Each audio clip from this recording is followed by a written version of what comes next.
معافی کے ساتھ کچھ سوال پوچھنا چاہتے ہیں ہم. بولے مولانا بولو. یہ ایسی نیت تو ہم نے آج تک نہیں سنی. بولے یہ آپ نے کہاں سے لے کر آئے؟ تو مولانا بولے تم جو نیت کرتے وہ تم نے کہاں سے لائے وہ بتاؤ. تو پھر میں یہ والی بتاتا.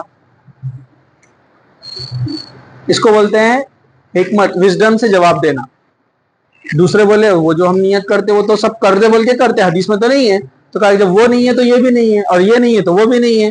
تو ایسی نیت کرنا ہی غلط ہے. انہوں نے لوگوں کی اصلاح کی ہے اس طریقے سے. ہے ہی نہیں نا. سمجھا آپ کو؟ تو نیت دل کے ارادے کو بولتے ہیں. نیت کس کو بولتے ہیں؟ دل کے ارادے کو. آپ نے سوچا مطلب نیت ہو گئی. اس کے لیے ایسی کوئی لائنز بنی ہوئی نہیں ہے. کہیں بھی کوئی نماز کی کتاب میں نیت عربی میں آپ کو لکھی ہوئی نہیں دکھے گی. اس سے پتا چلتا ہے یہ میڈ ان انڈیا ہے. کیا یہ میڈ ان انڈیا؟ ہاں تو یہ ایسی نیت نہیں ہوتی ہے. چلیے تو نیت دل کا ارادہ ہوتا ہے. ہاں بے نیت کس کو بولیں گے اپن؟ اچھا کچھ لوگ کیا رہتے پتا آپ کو؟ سارے دلیل اور پروف ملنے کے بعد بھی بات کو قبول نہیں کرتے. اس کی وجہ کیا ہے پتا آپ کو؟ کن ذہن. سارے دلیل آ گئے، سارے ریفرنس آ گئے، پھر بھی نہیں مانیں گے. کیوں؟ ان کا کیا ہے سر کا کچھ بھی بولتے ہو. میں بولتا ٹھیک ہے میں کچھ بھی بولتا ہوں تو اس کا آنسر کچھ پروف لا کے بتا دو آپ مجھے، تو میں بھی کروں گا نیت. میری بھی نماز خراب ہو جا رہی نا. پھر آپ بتاؤ نہیں حدیث میں ہے ایسا لکھا ہوا. تو یہ صحیح بات نہیں ہے. صحیح چیز کو قبول کرنا چاہیے، ورنہ آپ حقیقت کی طرف کبھی نہیں جا سکتے. چلیے ہم آگے بڑھتے ہیں.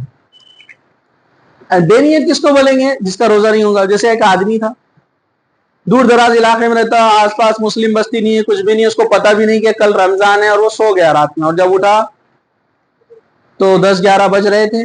کسی نے آ کر اس کو کہا کہ ارے آج تو ایک رمضان ہے، تم نے روزہ نہیں رکھا. تو اب وہ ایسا نہیں کر سکتا کہ چلو میں نے کچھ کھایا پیا نہیں، چلو روزہ رکھ لیتا، کیونکہ اس نے نیت ہی نہیں کیا تھا نا. اس کو معلوم ہی نہیں تھا. تو اس کی نیت نہیں تو اس کا روزہ نہیں. سمجھا آپ کو؟ یہ اس کا مطلب ہے. سمجھا آپ کو؟ ٹھیک ہے. چلیے آگے بڑھتے ہم.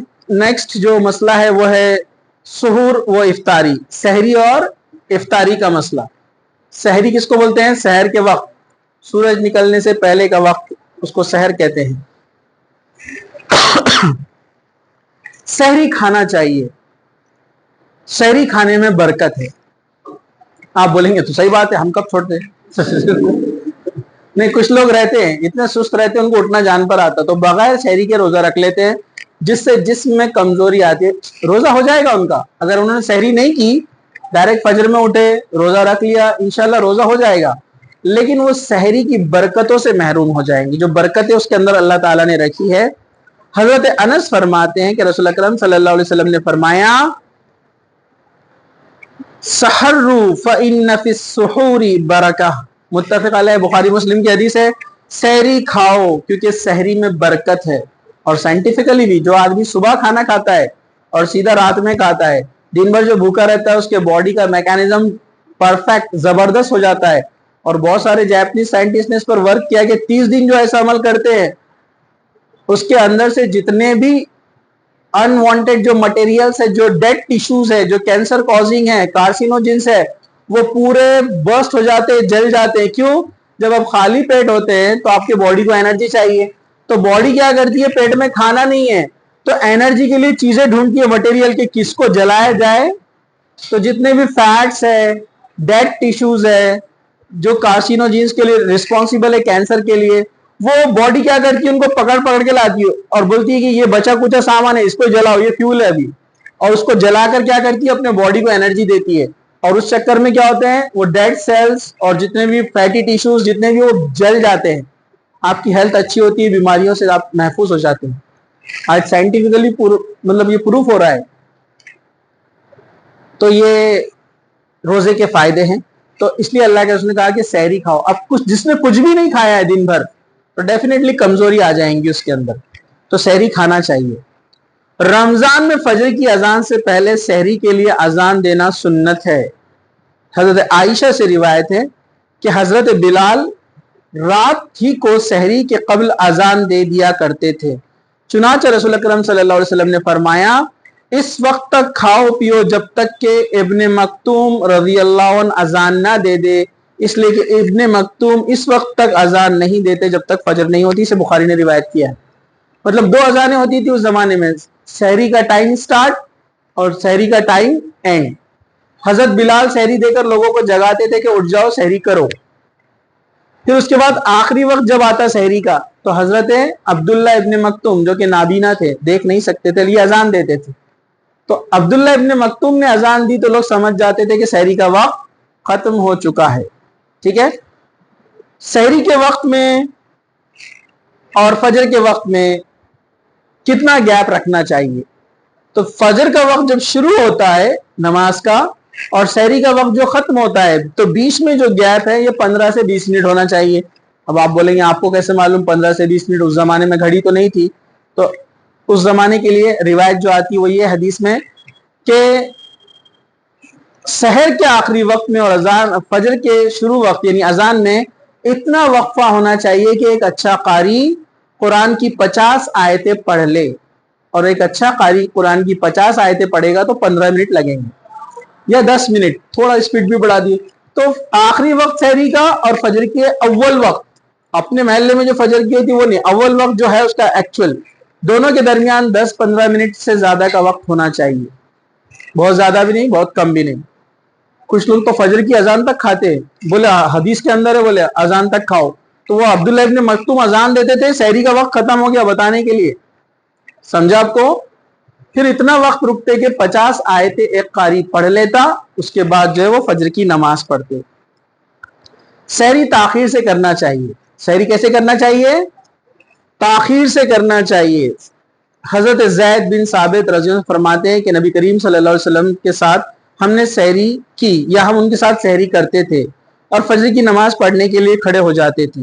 میں نے پوچھا سحری کھانے اور نماز فجر کی جماعت ادا کرنے میں کتنا وقفہ ہونا چاہیے؟ تب آپ نے بتایا کہ 50 آیتوں کی تلاوت کے برابر. یہ مسلم شریف کی حدیث.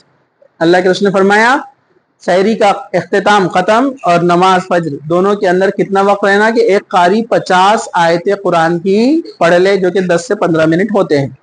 اپنے پاس اذان تک کھاتے رہتے ہیں, ہے نا, بولتے حدیث میں آخری وقت میں کھانا چاہیے. تو آخری وقت مطلب وہی ہے جو آخری وقت سحری کا ہے. کچھ لوگ کیا کرتے عشاء کے بعد کھا لیتے نا, صبح اٹھنا جان پر آتا ان کو, اور وہیں بستر میں سے اٹھتے اور وہیں فجر پڑھتے وہیں بستر میں سو جاتے. پھر برابر ہے کہ نہیں ہے؟ سست لوگ جو رہتے ہیں, سستی برابر ہے نا. اور کچھ لوگ تو فجر بھی نہیں پڑھتے ہیں, ایک فرض چھوڑ دیتے ہیں, سحری کھاتے خوب دبا کے زبردست وہیں ہاتھ دھوتے اور وہیں سو جاتے ہیں. ایسے بھی مہان ہستیاں ہیں, آپ کو پتا ہے. تو یہ کیا ہوا, آپ نے ایک فرض ادا کیا اور ایک فرض کو چھوڑ دیا. بہت سارے علماء نے لکھا جو نماز فرض نہیں پڑھتا ہے اس کا روزہ رکھ کر کوئی فائدہ نہیں, اس کا روزہ اس کو فائدہ نہیں دے گا. فرض نماز نہیں چھوڑ سکتے آپ. چلیے ہم آگے بڑھتے ہیں. سحری کھاتے اذان ہو جائے تو کھانا فوراً ترک کرنے کے بجائے جلدی جلدی کھا لینا چاہیے. مطلب فجر کی اذان نہیں, یہ کون سی اذان ہے؟ وہ عبداللہ ابن مکتوم جو دیتے تھے سحری کا وقت جو اینڈ ہوتا تھا, سمجھا آپ کو؟ مطلب اینڈ ٹائم آپ کو پتا چل گیا کہ ارے ہاں اتنے 5:25 پر ختم ہو رہا ہے وقت, اور 5:25 ہو گئے اور ابھی آپ نے تھوڑا سا ہی کھایا تھا. تو جتنی آپ کے ہاتھ میں چپاتی ہے اس کو آپ ختم کر لیں, جو چائے ہے ہاتھ میں آپ پی لیجئے, 1-1.5 منٹ کے اندر ختم کر دیجئے. ایک اندازن, مطلب میرے اندازے کے حساب سے میں آپ کو بتا رہا ہوں, 1 منٹ میں 1.5 منٹ میں آپ اس کو ختم کر دیجئے.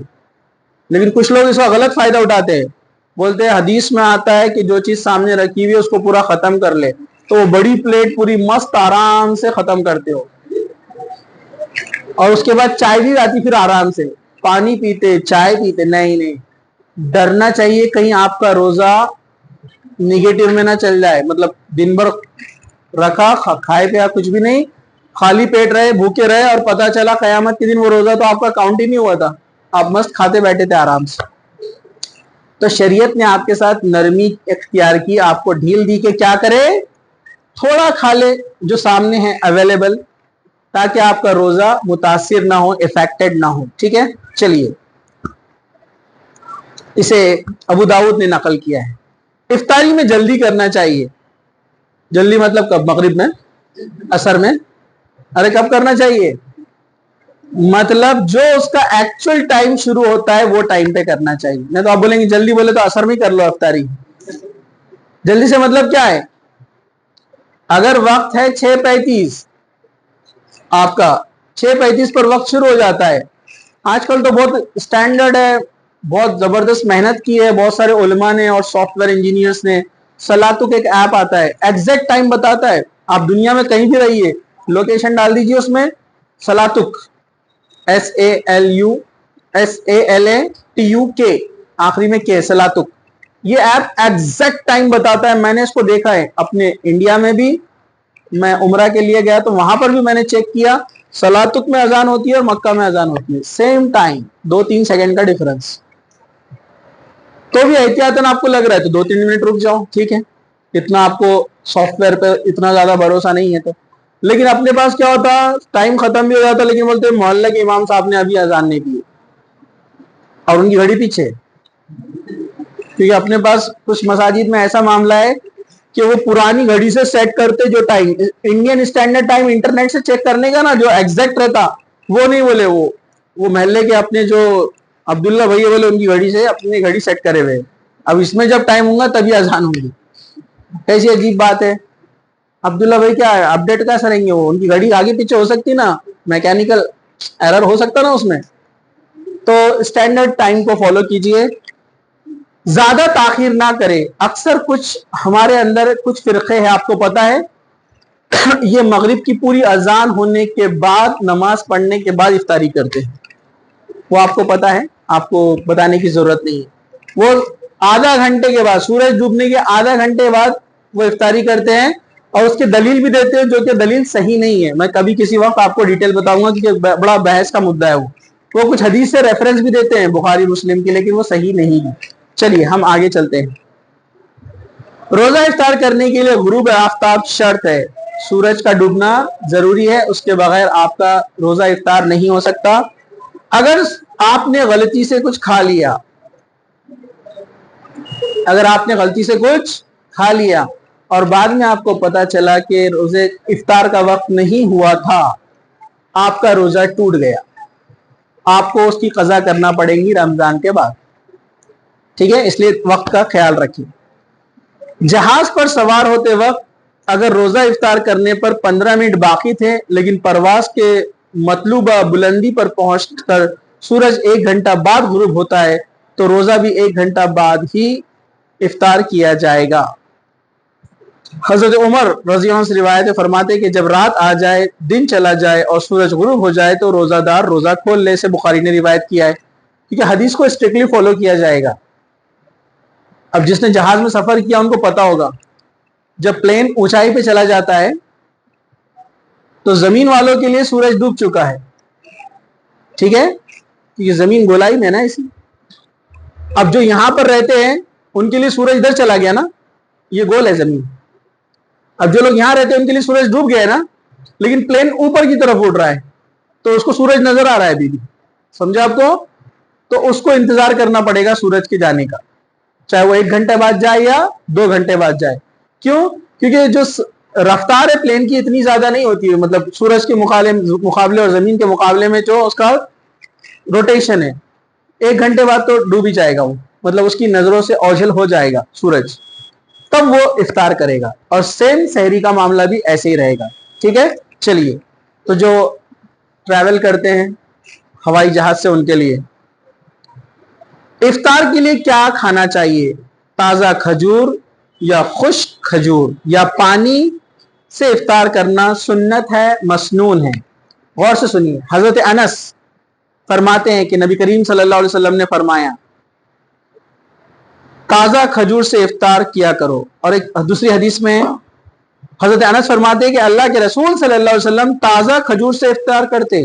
اگر تازہ کھجور نہیں ملتی تو جو سوکھی کھجور ہوتی ہے آپ اس سے افطار فرماتے. اگر وہ بھی نہ ہوتی تو آپ چند گھونٹ پانی کے پی لیتے. اسے ابو داؤد اور ترمذی نے روایت کیا ہے. ایک جو ہے غلط بات اللہ کے رسول کے تعلق سے جوڑی جاتی ہے کہ آپ نمک سے افطار کرتے تھے. کچھ لوگ بولتے ہیں نمک سے افطار کرنا سنت ہے. سنت نہیں ہے اور سائنٹیفیکلی بھی غلط ہے.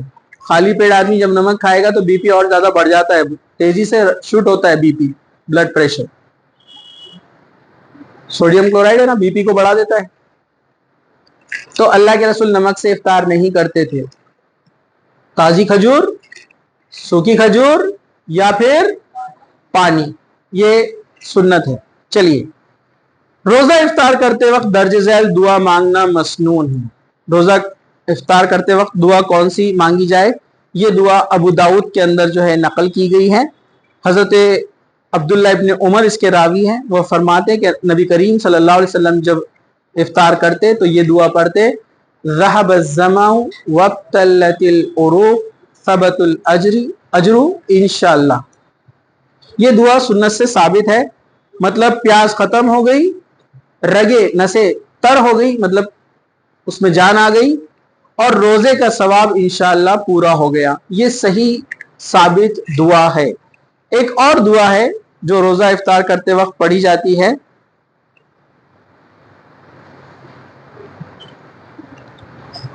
یہاں پر نہیں ہے بھی لکھی ہوئی۔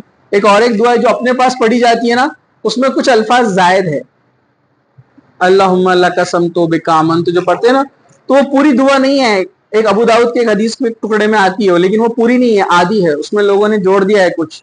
تو بہتر یہ ہے کہ جو سنت سے ثابت ہے ہم وہی پڑھیں، ٹھیک ہے؟ وہ ابھی میرے پاس نہیں ہے، ورنہ میں آپ کو بتا دیتا۔ چلیے اب ہم آگے بڑھتے ہیں، اس کو پاز کرو۔